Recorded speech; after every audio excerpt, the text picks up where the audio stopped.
Very good. Okay, so thank you, Petri. Let me repeat that question. How many of you have actually heard the term My Data?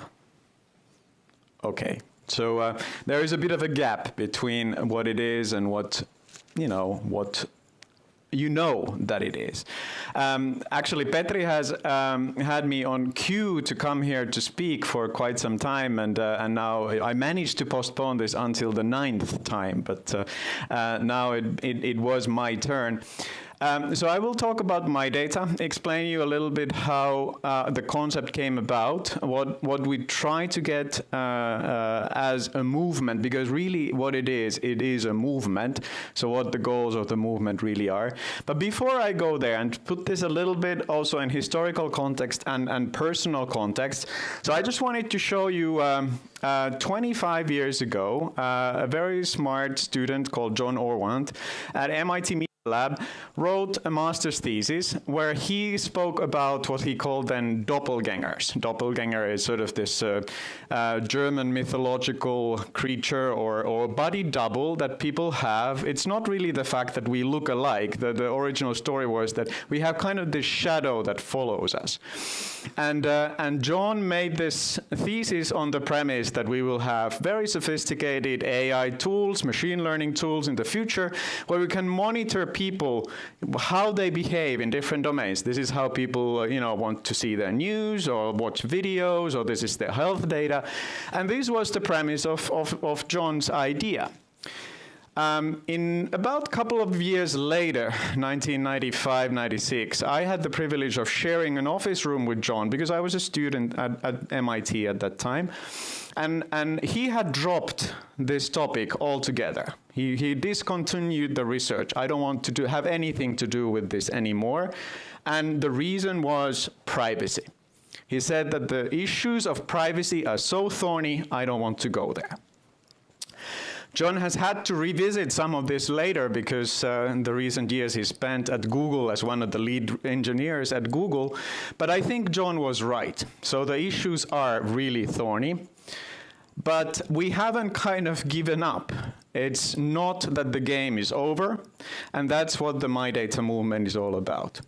So the vision is that the individuals, us, the people, should have much more control of what happens with our data.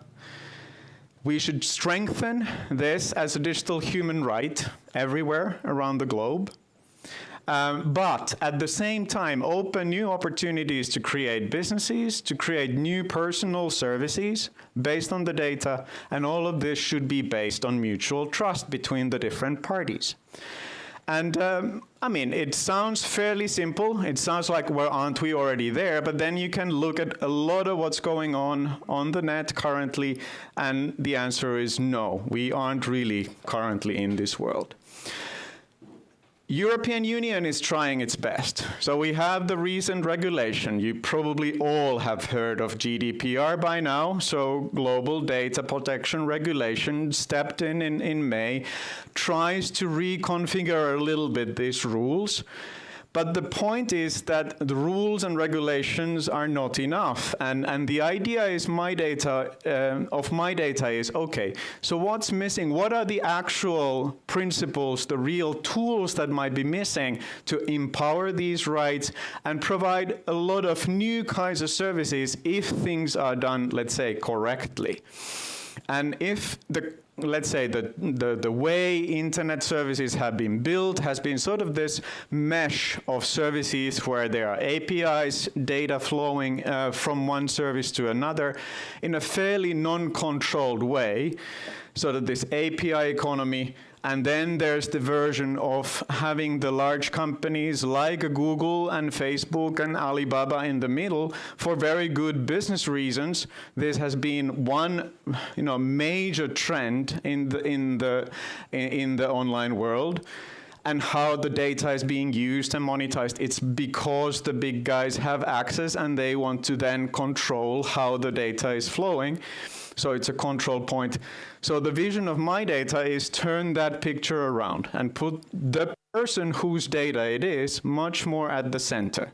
Services around it and the person, the individual in control. So kind of, if currently the data is behind an organization. My data is somewhere that an organization is controlling. We should put the data in between the person and the organization. And if you put this in sort of a two different axes of use and trust, so if, well, okay, in the old world, pre-digital world, maybe that doesn't quite apply, but currently one could say that there is a big incentive to lots of use. The service providers, the big companies that own the data assets want to promote a lot of use, but arguably there is not enough trust, and that's what the GDPR is trying to do, going into this direction.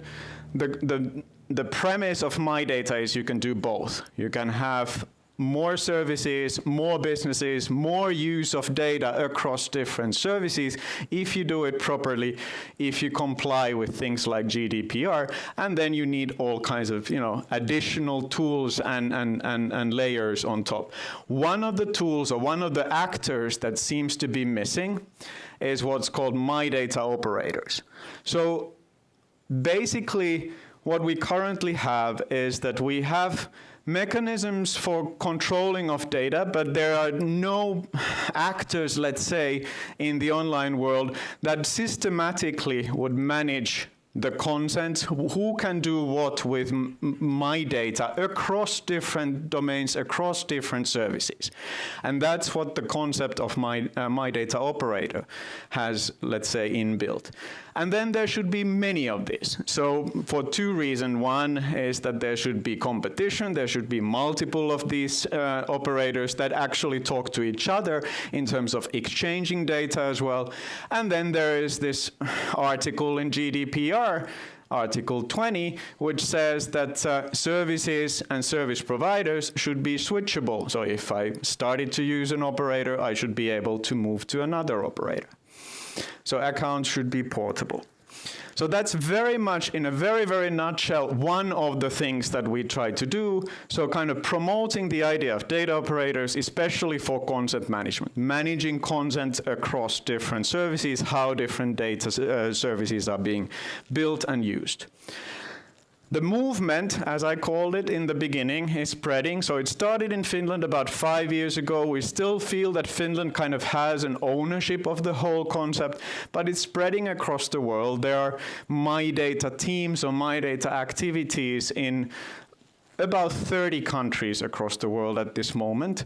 And one of the things that we are doing every year, so there is a conference now, third time in Helsinki, My Data Conference, the last 3 days of August.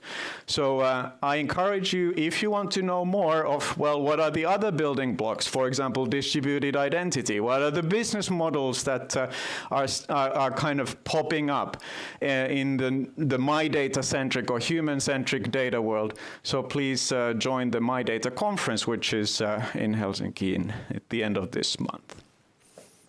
Thank you.